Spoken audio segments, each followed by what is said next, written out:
Always on the move.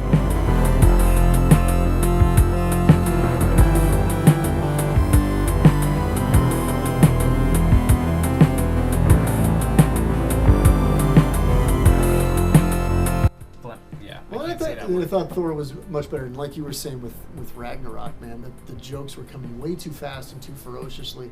Like there was points where didn't you? Okay, so really quick side story. Didn't you actually have your daughter in the theater when they're frying that guy's brains, like, or frying his whole body? But like when Hela goes to the front, yes, I totally did. Yeah, and it was just like. I mean, and even without my daughter, it was still kind of awkward. But that made it even more so because I'm just like. This is just desensitizing to an extreme. Okay. It's a weird tone thing that happens when it has to hold. I just slaughtered your entire army yes. of So, Asgardian dude, warriors. I gotta say and something. Start cracking jokes. So Thomas was saying something earlier with how we were in a jam-packed theater. It was completely full. There pretty much wasn't a single seat open. No, I sat by this weird dude. It was kind of odd. Either way, no, that wasn't the point. So when Thor takes off Thanos' head. The music and the scene, everything is dark. The audience laughed. It was like straight up laughter. It was kind of, to me, I was like, whoa. Like the scene was set to be dark, but everybody was laughing at him being beheaded. Poor kid on Xbox Live. You getting this Marvel climax and everything building up to it has been pretty tame, and you don't tend to see the blood, the gore, the this and that, and then all of a sudden, right here, 15 minutes in, we've got a decapitation. You know? Straight up. And that was funny that you say that because that was a big part of this movie tonight too. Being an opening night was just. At first, I was kind of going off my own reactions, but after I don't know about half an hour, 40 minutes into it, I was really picking up on just the murmurs and the audience was reactive, dude. The audience was very reactive. But again, Thanos got beheaded, and then Thor was like, I went for the head. And everyone laughed, but again, the scene was set to be dark. And I don't know, desensitized by being beheaded, I don't know. All right, well, that was a different tone, though. I mean, like, in comparison to Ragnarok, those were set to be funny. I know, but this wasn't, everybody... Right. But to Ron's point, I mean, just the slow burn that kind of kept it moving, that comedy died out pretty quick. Yeah. Because then it came to the realities of fat suits.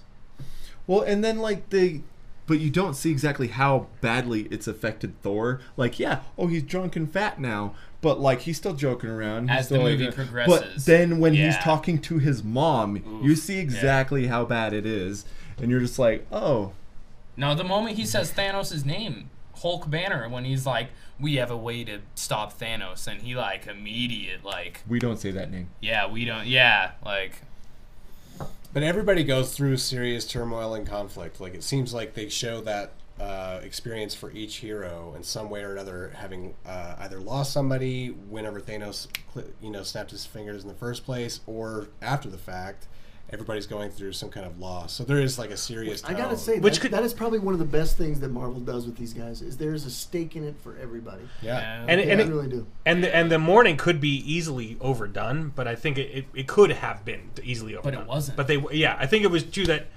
I think there was definitely a wall that it was smashing against for me personally. I mean, with Thor, I thought for me personally it was taken a little bit too far, but I get it. I get what he was going through. I wasn't a fan of the panic attack, Thor going through a panic attack scene. I mean, I get it. He has human maybe I'm in therapy right now, and I'm dealing with this right now, and I'm actually coming to terms with the fact that Thor could have human characteristics, somewhat human characteristics, or at least kind of getting in touch with those, maybe. So imagine ourselves. Imagine ourselves Thor with godlike powers and the fact that we're living for thousands of years. Sure. Some of us imagine less. So you talk about I don't need to imagine we're going through therapy right now. You know what I want is a therapist Captain America. Dude, when he was doing that therapy group and he was talking well, it was interesting. That was the change you see in Captain America, is that he steps more comfortably into leadership. In fact, so everybody goes through a major change. Such a ground level. That's his. He's I am in a the leader, gymnasium, confidently. He's talking about you guys need to move on, but you can see it in his face that he's just I can't move on. Everyone it was such good acting, dude. so good. Like it just. Well, you got to think about this, and this is what the point that I was talking about. It was like jumping out and looking at these guys as much as I see the what you're characters saying. were fantastic. It's like this is the culmination of 10 years of. This lot is of their work. last I mean, movie. These guys have been doing this for a long time, so Yeah. it's like when you see This Chris means Evans something in to that him. small moment. You're like, they deliver. Dude, there he was delivered. a lot of They moments all in this movie deliver. where they Everybody delivers. delivered. Yeah, it's And I think that was cool too, is because starting the movie with Hawkeye and his family, you're basing a lot of this movie, even though it is so many characters, it a lot of it comes down to the Original. the core Yeah. of Avengers. And, Well, the way it is, like, it's literally, they're just like, it's almost like it's a separate movie, because when it happens, all these people, like, everyone's lost here at this point. They get everyone back, and then they're like, oh, we're not going to pick up the story here, where everyone's like, oh, I'm in anguish, oh, I'm learning how to live life without my loved ones. They go 5 years past that. Yeah. So it's like all these people have, like, grieved and moved on in their own way. It's kind of But like... not really moved on. That's what they're Well, talking it's about. like- Most people didn't move It was on. like the Netflix Jessica Jones. Like, they didn't do the whole thing where Jessica Jones like, oh, I've got these new powers. I'm learning how to live with them. This is like, she's had these powers for a decade, and she's just using them for her day-to-day thing. right, and they're like- just a raging alcoholic, and then it's like, Well, it's just like, you don't see, like, how, you don't see Thor failing to actually come to terms with his Yeah. grief.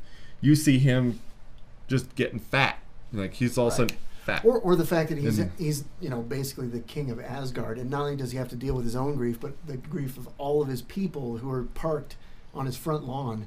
yeah. And instead of doing that, he's basically playing video games. I'm about 97% sure that was the same village that was in Aquaman. I was kind of waiting to see Aquaman's dad. There. Like when he said that, like when she's like, We're well, waiting. He only Asgard comes needs, once a month. Asgard needs a king. He's like, they already have one. I was just picturing just like Aquaman showing up, like. But He's got all the tattoos to prove it. So there was a tender moment in the very beginning, says, because we're still on it, was between Nebula and Tony Stark when they're doing that finger football game. Because if you remember, Right off the bat. specifically, Gamora says Nebula never won. Gamora won everything. And then when they're playing the game, he's like, oh, you scored. And she's like, I'd like to go again. And like they keep going, and then he's like, "Oh, I Dude. missed the shot. Now it's your time to shoot." was so And then many she good shoots, calls in and that. then she wins, and he's like, "Good job, you just won." And then he and she's just, I enjoyed that. Like that was her first win. That was my favorite. Like, That was one of my favorite moments of the film. Was seeing her actually be Dude, like she it was was- actually yeah. she had actually to express effort and to just to portray emotion. I love she her was so vital in this she- movie. So vital. Yeah, It's a and huge part of the comic itself, Yeah. too. well, when Yeah. it goes back to when it shows her and her past self, like you see exactly how far she's come. Yeah. Dude, Because how she's cool like is that? Yeah. she comes from any sign of emotion is a weakness, and you cannot have weakness or else your dad's not going to love you. But if you think And about then it, it's like, she's now she's also just been- like she's picking up Tony and sitting him in the chair and tucking him in, like everything but kissing him on the forehead, you know. But you think about it, and like she not only is it that, not Holding only, Rocket's not only hand. has it been like drilled out of her, but she's also been experimented and Messed cybernetically with. altered with so much Yeah. that who knows how much actual emotion or actual cognitive Feeling. kind of feeling Yeah. is still there. So well, when you first hear her express, and I can't remember. I think it was Guardians 2. When you finally see what she's been through and how she explains the story of her, it's a woman being abused by her father, and that's like a sensitive thing. That's a sensitive thing, and I hope that any girl watching this show can like empathize with that somewhat, because that's what he is. He's an abusive father, horrible. He's basically, he would cut her arms off, or apparently cut limbs off, and then replace them with machine Anytime parts. she lost to Gamora. Yeah, That's And what I'm so- saying. or anything Anytime else, she or anything lost, else. so when she wins against Tony, you like the acting was so good. She was so into it, and then, oh, you won, good job. And he just puts his hand out, and she's like, yeah, but I gotta she say, was like, so I like. cannot lie. That was actually one of my favorite films, favorite moments of the It was entire like the movie. opening too. I was like, oh my god. I do love Tony's it. role in this, as far as like father figure, was Ah, pretty stellar ah. too. That was I mean, great. across the board, with Nebula, with Peter, with his own child in there. You know, because he's really at His the daughter beginning- was at the amazing. beginning, She he's was almost great. skeletal. You know what? It's kind of They weird. could have done I wonder if they did that that. could have No, been because he cut- was in space for a month. Yeah, no the food. atrophy from Right. space. Yeah. And he did such a good job in that. That was Yeah, method acting. and when he Wait. came back and he was completely denial and out of it and just like He must have lost So- 30 or 40 pounds for just that one right, scene, dude, which is pretty amazing. because he looked it. Yeah. I think one thing they could have done for like a credit scene, since they didn't have one, they should have had like Nebula, have Nebula playing the football game with Tony's daughter. Oh, that would Like- have been perfect. Oh man, that would have Yeah, been that would have sweet. been. Good moments. Good moments for That the is So Titans. tender. It's like, oh, the things that they could have done. Well, and okay, Damn let's- it. let's But get- then have it let's just get to like those, have her 'cause- have the little girl win, and then like Nebula Nebula is just like flips the shit. table. So you